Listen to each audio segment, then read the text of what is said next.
though I run the biggest cannabis conference in Europe, I'm still just a hippie who stays true to their ideals.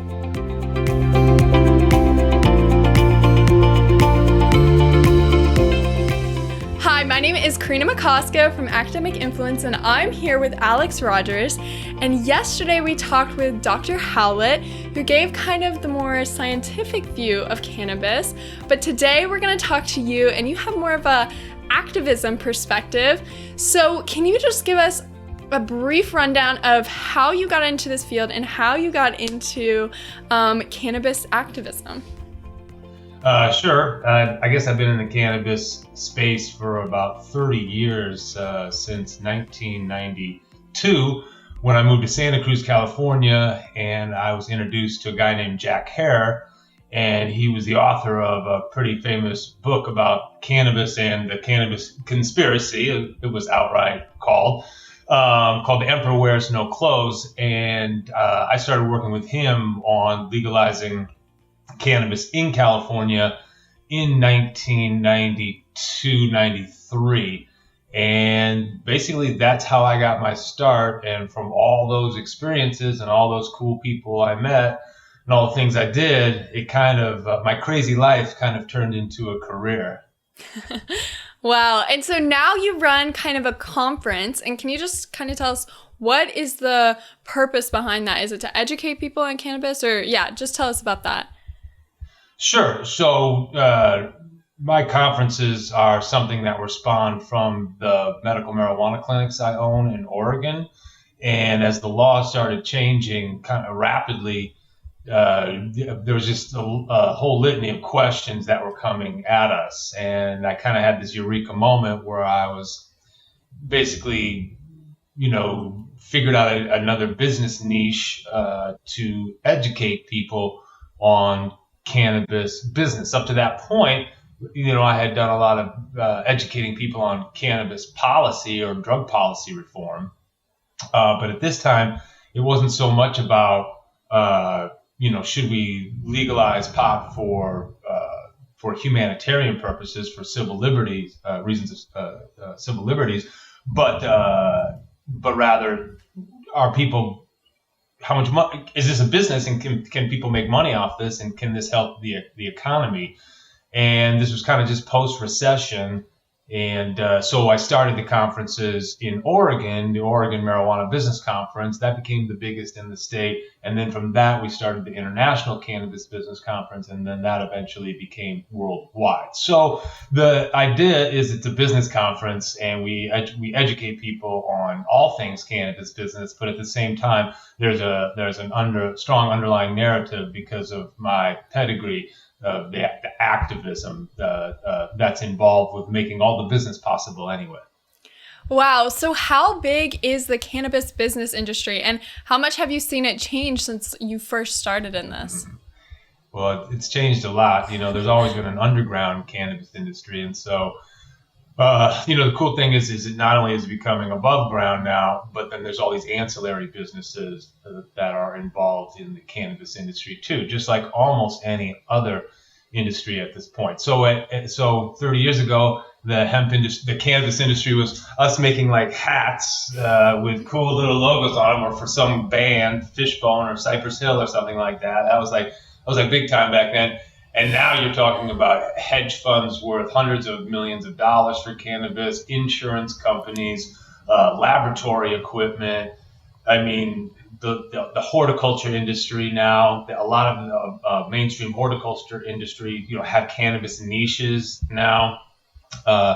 It's from all the consulting to all the lawyers involved for all the intellectual property. I mean, it's endless of what now the cannabis industry encompasses. You think it's just, I'm going to go buy some weed at the dispensary and someone had to grow it and blah, blah, blah. But it really goes way beyond that. And one of the reasons is it's such a cultural phenomenon, cannabis. It's something that people have done traditionally for a long time. So it's the second most used drug in the world next to alcohol. So, there's a lot of it's a great industry to be in, and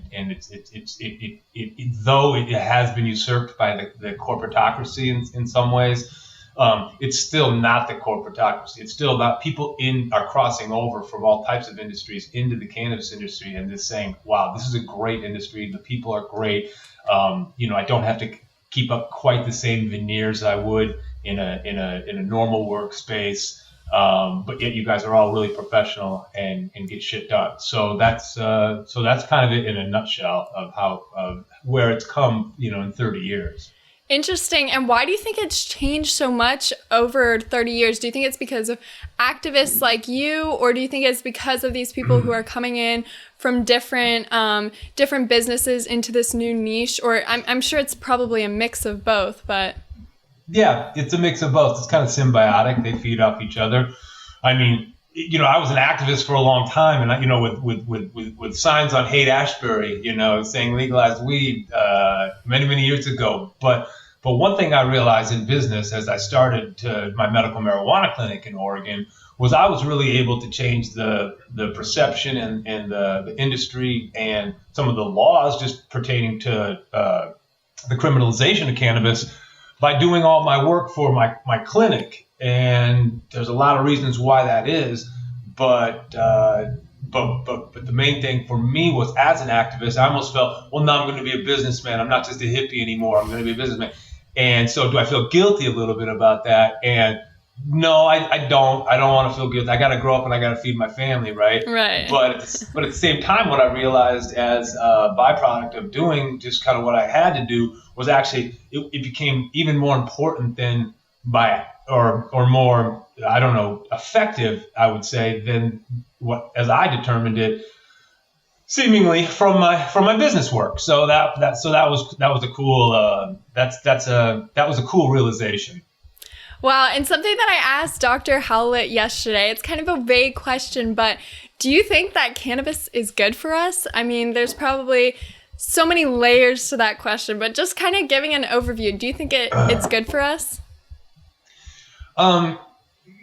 Yes, but I don't think cannabis is for everyone. I think there's a cannabis application for everyone, right? But in terms of who's going to get high and smoke a joint and like those effects, maybe half the people in the world don't like to get high, right? So then the question becomes, and shouldn't, that's not their thing. That's fine. A lot of people do like to smoke weed, and that's fine too.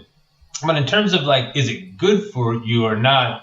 That is a broad question, and when you start looking at it medically wise, yes, cannabis is good for is good for everybody at some time. So whether it's a topical lotion you might put on your skin blemishes or something like that, it's a very benign application. You don't get stoned. Per se. And then there's the different constituents of cannabis. So there's the THC and the CBD and all the many cannabinoids there are. So all these cannabinoids are good for us at certain times with certain applications. And so you might be able to, now you can have cannabis without getting high, without the THC, the psychoactive chemical. So cannabis is definitely good for us, whether you're a teenager and should be taking big dab hits all day long, obviously, no. But that's a different issue. That's personal choice, and we can abuse water, right? So, that's personal choice. As the question, is it good for us? It's extremely good for us, but with that caveat. And the other qualification is that it's the hemp plant, right? So cannabis isn't just as a medicine. You can answer that question, from a medical perspective, but then from a industrial perspective, is hemp good for us? And we know that hemp is good for us because it can make all these things and it's a much friendlier product to grow for the environment. Wow, that is so interesting. And a lot of the people that we interview on here are kind of giving advice to people going forward. So kind of on that note, looking back over your career in activism, in business, I know you've gotten arrested for your activism, right? I have been to prison Yes. in 2 different countries for cannabis. Yes. So looking back on that, do you think that there is anything you would have changed throughout your career?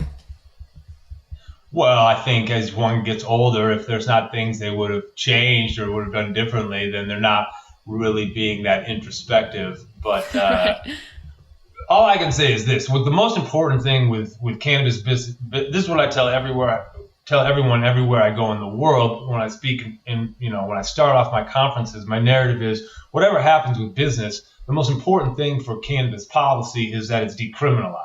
That if someone's going to smoke a joint, that they're not going to go to jail or lose their children for that. The other important thing is that every household in the world should be able to grow a patch of cannabis. This is an herb.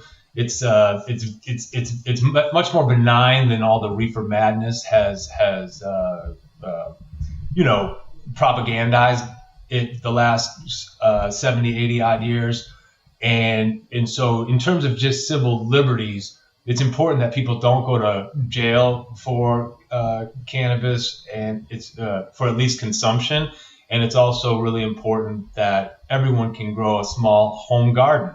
So I've come full circle basically, and now, though I run the biggest cannabis conference in Europe, I'm still just a hippie who stays true to their ideals. And I'm not I would never lobby for a policy that would make me money, but that wouldn't be the right, my degree is in political science. It's not in business. So I'm a public policy nerd extraordinaire. So when I see people lobby for their own self-interest, and it's not necessarily the good for the whole, I don't support that. So my advice is keep it real. And and everything will come from that, and just have faith in yourself and what everyone else is telling you. Cannabis is benign, and it's just pretty much a non-issue. The youth does, and so just stay strong with that, and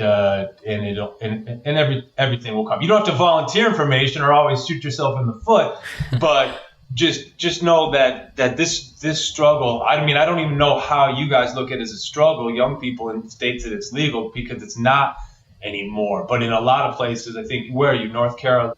Yes. Or, yes. Yeah, so it's not completely legalized in North Carolina yet. So you still have this threat of being incarcerated and losing your freedom for using cannabis, and that is an idiotic policy that has clearly not worked and been actually counterproductive to what it was meant to achieve. Wow. Well, thank you so much for taking the time to talk with me. It was really interesting because you have been here really in the cannabis industry from the very beginning, it seems like. And I think your advice on keeping it real applies to so many things outside of the industry you're in any career. So thank you so much. And I'm really excited for people to watch these interviews and watch the one we did yesterday and kind of compare them. So thank you so much. Thanks, Karina. I appreciate it.